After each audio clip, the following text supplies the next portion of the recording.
Hi friends, ഓഹരിവണ്ണം Malayalam ചാനലിലേക്ക് എല്ലാവർക്കും തന്നെ സ്വാഗതം. നമ്മളുടെ ഇന്ത്യൻ മാർക്കറ്റിൽ വളരെ വലിയൊരു സെൽ ഓഫാണ് നമ്മൾ ഫ്രൈഡേ കണ്ടത്. ഇനി അതിനേക്കാൾ വളരെ വലിയൊരു സെൽ ഓഫാണ് നമ്മൾ നെക്സ്റ്റ് വീക്ക് വരാൻ വേണ്ടിയിട്ട് പോകുന്നത്, ഇല്ലെങ്കിൽ നമ്മൾ കാണാൻ വേണ്ടിയിട്ട് പോകുന്നത്.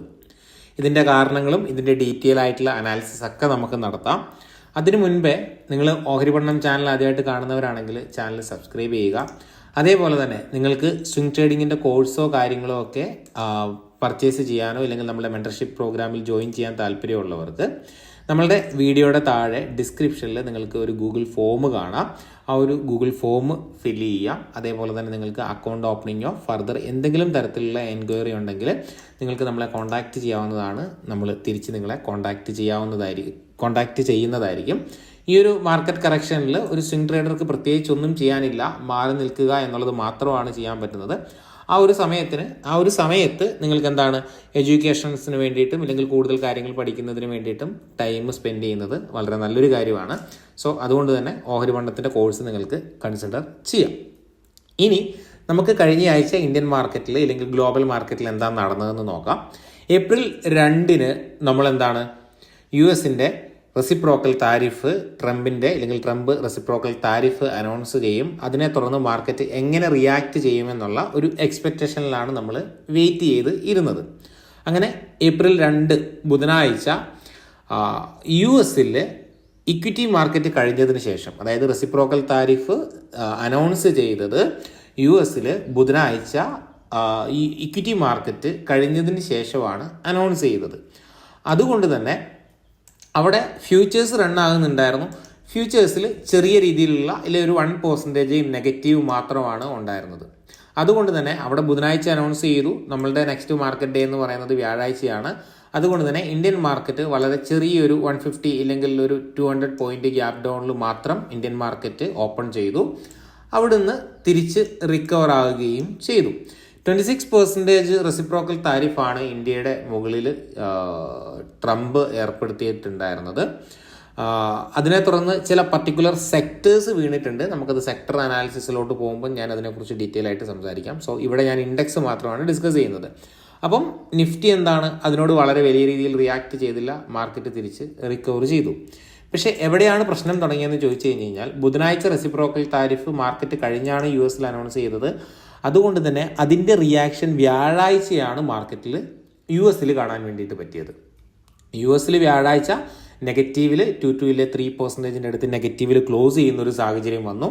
അതിനെ തുടർന്ന് ഇന്ത്യൻ മാർക്കറ്റിലും നമുക്ക് എന്താണ് നിഫ്റ്റിയിൽ ഏകദേശം ഒരു 1.5%, അതേപോലെ സ്മോൾ ക്യാപ്പ് മിഡ് ക്യാപ്പിലോട്ട് വരുമ്പോൾ ഓൾമോസ്റ്റ് 4% ഇല്ലെങ്കിൽ 3.5% മുകളിൽ നെഗറ്റീവ് ക്ലോസിങ്ങും തരുന്നതായിട്ട് നമ്മൾ കണ്ടു. അങ്ങനെ വെള്ളിയാഴ്ച വലിയൊരു സെൽ ഓഫ് കഴിഞ്ഞു, കളി തീർന്നു ഇല്ലെങ്കിൽ പ്രശ്നങ്ങളൊക്കെ അവസാനിച്ചു എന്ന് വിചാരിക്കുമ്പോഴാണ് പ്രശ്നങ്ങൾ തുടങ്ങിയിട്ടുള്ളൂ എന്ന് നമുക്ക് മനസ്സിലാക്കാൻ വേണ്ടി സാധിച്ചത്. കാരണം വെള്ളിയാഴ്ച വൈകുന്നേരം US മാർക്കറ്റിലെ ഡൗ ജോൺസ് ഏകദേശം നമ്മളിവിടെ ഗ്ലോബൽ മാർക്കറ്റ് ചെക്ക് ചെയ്യുമ്പം 5% മുകളിലാണ് ഡൗ ജോൺസ് വീണത്. S&P 500 6% അടുത്ത് വീണു. നാസ്ഡാക്ക് 5.7% അടുത്ത് വീണു. ഓക്കെ, അപ്പോൾ എന്താണ് വളരെ വലിയൊരു സെല്ലിംഗ് ആണ് സിംഗിൾ ഡേയിൽ വന്നിട്ടുള്ള ഇൻഡെക്സിൽ. നിയർ 6% സെല്ലിങ് എന്ന് പറയുന്നത് ഹ്യൂജ് സെല്ലിംഗ് ആണ്. അതിൻ്റെ ഇമ്പാക്റ്റ് നമുക്ക് എന്താണ് ഗിഫ്റ്റ് നിഫ്റ്റിയിലും കാണാൻ വേണ്ടി സാധിച്ചിട്ടുണ്ട്. 2.75% നെഗറ്റീവിൽ ഇല്ലെങ്കിൽ 600 പോയിന്റ് നെഗറ്റീവിലാണ് ക്ലോസ് ചെയ്തിട്ടുള്ളത്. 22,300 ഗിഫ്റ്റ് നിഫ്റ്റി ഉള്ളത്. സോ മൺഡേ നമുക്ക് എന്താണ് ഇന്ത്യൻ മാർക്കറ്റിലും വളരെ വലിയൊരു ഗ്യാപ് ഡൗൺ ഓപ്പണിംഗ് എക്സ്പെക്റ്റ് ചെയ്യാമെന്നാണ് എനിക്ക് തോന്നുന്നത്.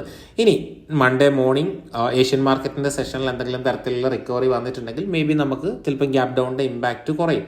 ഇനി നമ്മൾ ഗിഫ്റ്റ് നിഫ്റ്റി കാണുന്നത് പ്രകാരമാണെന്നുണ്ടെങ്കിൽ 22,300 എന്ന് പറയുന്ന ഈ സോൺ എന്ന് പറയുന്നതിലോട്ടൊക്കെ ഓൾമോസ്റ്റ് 600 പോയിന്റ് ഗ്യാപ് ഡൗൺ വന്നാൽ വളരെ ഹ്യൂജ് ആയിട്ടുള്ള ഒരു ഗ്യാപ് ഡൗൺ തന്നെയാണ് ഇന്ത്യൻ മാർക്കറ്റിനെ സംബന്ധിച്ചിടത്തോളം.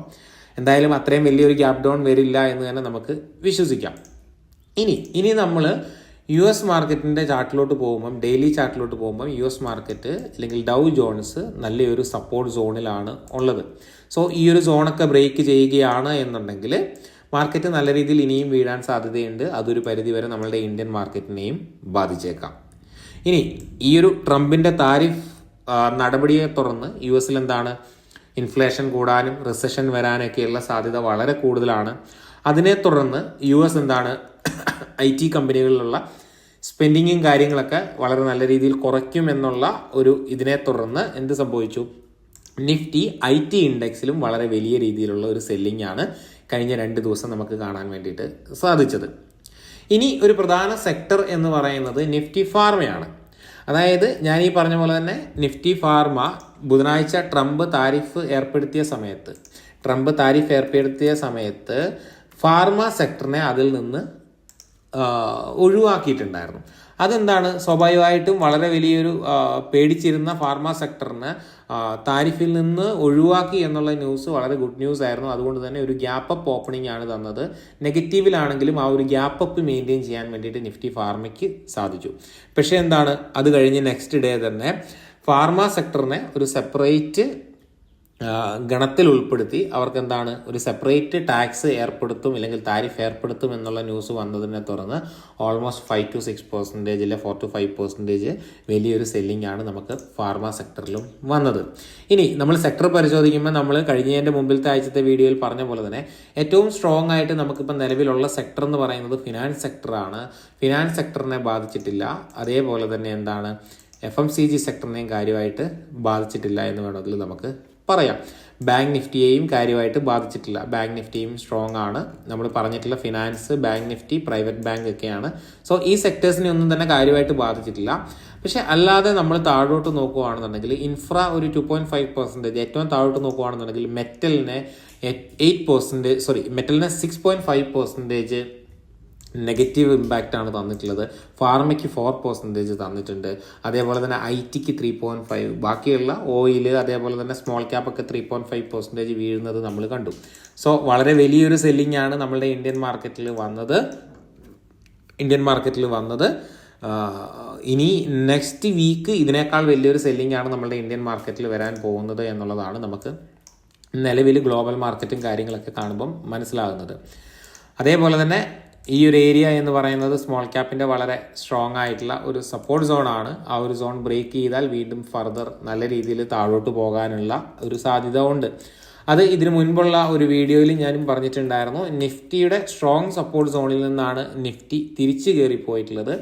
ഇത് നിഫ്റ്റിയുടെ ഒരു സ്ട്രോങ് സപ്പോർട്ട് സോണാണ്. 21,700 ടു ഈ ഒരു 2200, 300 എന്ന് പറയുന്ന സോണ്. അതിൻ്റെ താഴോട്ട് പോകുന്ന ഒരു അവസ്ഥ വന്നാൽ മേ ബി മാർക്കറ്റിൽ വളരെ വലിയ രീതിയിലുള്ള ഒരു സെല്ലിങ് വരാനുള്ള സാധ്യതയുണ്ട്. പക്ഷെ മന്ത്ലി ചാർട്ടിലോട്ട് നമ്മൾ നോക്കുമ്പം മാർച്ച് മന്തിൻ്റെ ഗ്രീൻ ക്യാൻഡിൽ സ്റ്റിൽ വളരെ സ്ട്രോങ് ആയിട്ട് നിൽക്കുന്നു. അതിനെ സംബന്ധിച്ചിടത്തോളം ഇതുവരെ വന്നിരിക്കുന്ന സെല്ലിംഗ് ഒക്കെ വളരെ ചെറിയൊരു സെല്ലിംഗ് ആണ് എന്നുള്ളതാണ് നമുക്ക് മനസ്സിലാക്കാൻ വേണ്ടിയിട്ട് പറ്റുന്നത്. അതുകൊണ്ട് തന്നെ ഈ ഒരു ലോ ഭയങ്കര ഇല്ലെങ്കിൽ ഒരു മേജർ ഇമ്പോർട്ടൻറ്റ് സോണായിട്ടാണ് എനിക്ക് പേഴ്സണലി ഫീൽ ചെയ്യുന്നത്. കാരണം ഈ ലോ മാർക്കറ്റ് പ്രൊട്ടക്റ്റ് ചെയ്താൽ വളരെ നല്ലതാണ്. പക്ഷേ ഈ ലോ ബ്രേക്ക് ആയാൽ മാർക്കറ്റിന് വളരെ അത്യാവശ്യം വീക്കാണ്. നല്ലൊരു ഫർദർ ഒരു 5 to 10% കറക്ഷൻ ഞാൻ പേഴ്സണലി ഇൻഡെക്സിൽ നിഫ്റ്റിയിൽ എക്സ്പെക്റ്റ് ചെയ്യുന്നു. സ്മോൾ ക്യാപ്പിലൊക്കെ മോർ ദാൻ 10% മുകളിൽ കറക്ഷൻ പോകാനുള്ള സാധ്യത ഉണ്ട്. അതേപോലെ തന്നെ നമ്മൾ മ്യൂച്വൽ ഫണ്ട്സുമായി ബന്ധപ്പെട്ട ഒരു ന്യൂസ് നമുക്ക് ലാസ്റ്റ് വീക്ക് വന്നിട്ടുണ്ടായിരുന്നു.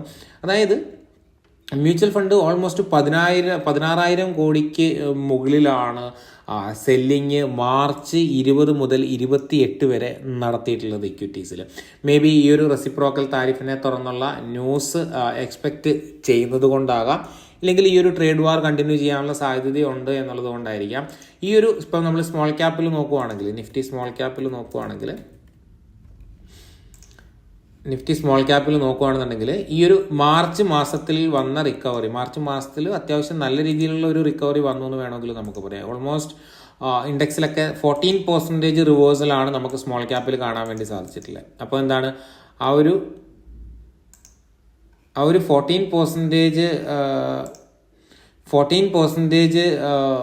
റിക്കവറി, അല്ലെങ്കിൽ ആ ഒരു റിക്കവറിയിൽ ഇവരെടുത്തിട്ടുള്ള പ്രോഫിറ്റ്. ഓക്കെ, ഇവിടെ മാർച്ച് 1 മുതൽ 19 വരെ 22,900 കോടിക്ക് ബൈയിങ് നടത്തിയിട്ടുണ്ട്. അതിൻ്റെ ഉള്ളിൽ ലാസ്റ്റ് 5-6 സെഷൻ കൊണ്ട് തന്നെ 16,000 കോടിക്ക് മുകളിൽ അവർ വിറ്റ് മാറിയിട്ടുണ്ട്. അപ്പം മ്യൂച്വൽ ഫണ്ടും സത്യത്തിൽ എന്താണ് വിറ്റ് മാറുന്നതായിട്ടാണ് നമുക്ക് കാണാൻ വേണ്ടിയിട്ട് സാധിക്കുന്നത്. അപ്പം ഓവറോൾ ഒരു നെഗറ്റീവ് വ്യൂ തന്നെയാണ് മാർക്കറ്റിന് ഇപ്പോഴും ഉള്ളത്. ഒരു സ്വിംഗ് ട്രേഡറെ സംബന്ധിച്ചിടത്തോളം നമുക്കിവിടെ ഓപ്പർച്യൂണിറ്റിയോ കാര്യങ്ങളോ ഇല്ല. ഈ ഒരു ഏരിയയിൽ ആർക്കെങ്കിലും എന്തെങ്കിലും തരത്തിൽ പ്രോഫിറ്റ് ഉണ്ടാക്കാനോ റിക്കവർ ആക്കാനോ ഒക്കെ സാധിച്ചിട്ടുണ്ടെങ്കിൽ വളരെ നല്ല കാര്യം. പക്ഷേ ഓവറോൾ നമുക്ക് എന്താണ്, മാർക്കറ്റ് വീക്ക് തന്നെയാണ്. സ്വിംഗ് ട്രേഡേഴ്സ് മാറി നിൽക്കുക. ഇൻവെസ്റ്റേഴ്സിന് എന്താണ്, ഒരു ഓപ്പർച്യൂണിറ്റി മാർക്കറ്റിൽ വളരെ വലിയൊരു ഓപ്പർച്യൂണിറ്റിയാണ് ഇപ്പം കിട്ടിക്കൊണ്ടിരിക്കുന്നത്. ഇനിയും ഈ ഒരു ലെവൽ ബ്രേക്ക് ചെയ്യുകയാണെന്നുണ്ടെങ്കിൽ വളരെ വലിയൊരു ഓപ്പർച്യൂണിറ്റി ആണ് എന്ന് തന്നെ വേണമെങ്കിൽ നമുക്ക് പറയാം. ഇനി അതേപോലെ തന്നെ അടുത്ത ആഴ്ചത്തെ പ്രധാന ഇവൻറ്റ്സ് ഒക്കെ നമ്മൾ നോക്കുകയാണെന്നുണ്ടെങ്കിൽ നമുക്ക് എന്താണ്, RBIയുടെ ഇൻട്രസ്റ്റ് റേറ്റ് ഡിസിഷൻ ഏപ്രിൽ 9 നമുക്ക് വരുന്നുണ്ട്. ഏപ്രിൽ 9 RBIയുടെ ഇൻട്രസ്റ്റ് റേറ്റ് ഡിസിഷൻ വരുന്നുണ്ട്. അത് ഒരു പ്രധാനപ്പെട്ട ഇവന്റ് തന്നെയാണ് ഇന്ത്യൻ മാർക്കറ്റിനെ സംബന്ധിച്ചിടത്തോളം. ആ 9 ശേഷം നമുക്ക് 10 April 10 next Thursday market holiday ആണ്. ഇവിടെ നമുക്ക് NSEയുടെ കലണ്ടർ നോക്കുമ്പം നമുക്കിവിടെ ലോഡായി വരുന്നതേ ഉള്ളൂ. ട്രേഡിംഗ് ഹോളിഡേ ആണ് ഏപ്രിൽ 10 എന്ന് പറയുന്നത്. അപ്പം നെക്സ്റ്റ് വീക്ക് ഓൾമോസ്റ്റ് 4 ഡേയ്സേ ഉള്ളൂ. മൺഡേ ഒരു ഗ്യാപ് ഡൗൺ ഓപ്പണിംഗ് ആയിരിക്കും. ഇൻവെസ്റ്റേഴ്സിനെ സംബന്ധിച്ചിടത്തോളം ഇങ്ങനെയുള്ള ഗ്യാപ് ഡൗൺ ഓപ്പണിങ്ങും കാര്യങ്ങളൊക്കെ വളരെ വലിയൊരു ഓപ്പർച്യൂണിറ്റിയാണ്. ഇവിടെ ഏപ്രിൽ 10 തേഴ്സ്ഡേ നമുക്ക് ലീവാണ്. ഏപ്രിൽ 14 മൺഡേ നമുക്ക് ലീവാണ്. ഏപ്രിൽ 18 ഫ്രൈഡേ നമുക്ക് ലീവാണ്. സോ അടുപ്പിച്ച് തന്നെ ഓൾമോസ്റ്റ് നമുക്ക് 3 ഡേയ്സ് ലീവ് ഇവിടെ വരുന്നുണ്ട്. 9 RBIയുടെ ഇൻട്രസ്റ്റ് റേറ്റ് ഡിസിഷൻ ഉണ്ട്. ഈ കാര്യങ്ങളൊക്കെ ഓർത്ത് വെക്കുക. പിന്നെ ഞാൻ ഈ പറഞ്ഞ പോലെ തന്നെ മാർക്കറ്റിൽ ഇപ്പം നടക്കുന്ന കറക്ഷൻ ഒരു ഇൻവെസ്റ്റേഴ്സിനെ സംബന്ധിച്ചിടത്തോളം വളരെ നല്ല ഓപ്പർച്യൂണിറ്റിയാണ്. അതുകൊണ്ട് തന്നെ ഇൻവെസ്റ്റേഴ്സ് മാക്സിമം അക്യുമുലേറ്റ് ചെയ്യാൻ വേണ്ടിയിട്ട് ശ്രമിക്കുക. ഈ ഒരു ലോ ബ്രേക്ക് ആകാതെ ഇരിക്കട്ടെ എന്ന് ഞാൻ വിശ്വസിക്കുന്നു. എനിക്ക് പേഴ്സണലി തോന്നുന്നു ഈ ലോ ബ്രേക്ക് ആയി കഴിഞ്ഞാൽ മാർക്കറ്റിൽ നല്ല രീതിയിലുള്ള കറക്ഷൻസ് വരും. 2018 പോലെ US ചൈന ഒരു ട്രേഡ് വാറിലോട്ട് പോയിട്ടുണ്ട് എന്നുണ്ടെങ്കിൽ മേ ബി വലിയൊരു കറക്ഷനാണ് നമ്മൾ കാണാൻ വേണ്ടിയിട്ട് കിടക്കുന്നത്.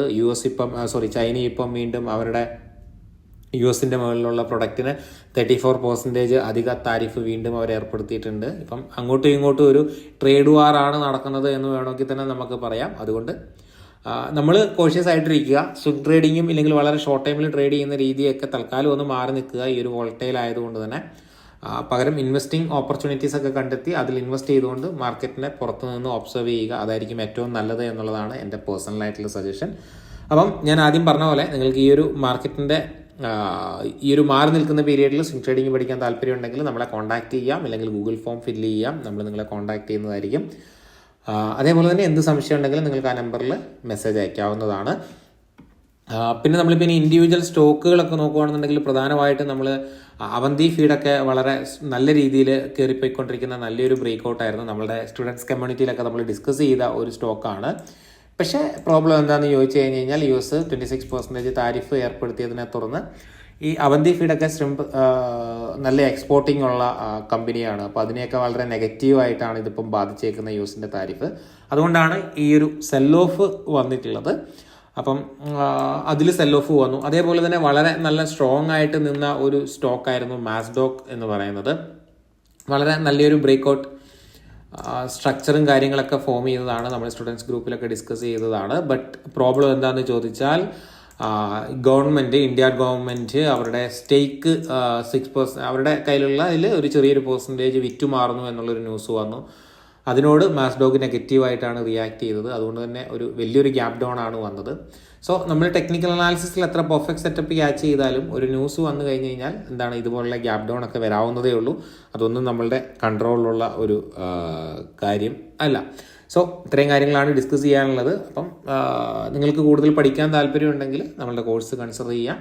അപ്പം വീഡിയോ കണ്ട എല്ലാവർക്കും നന്ദി.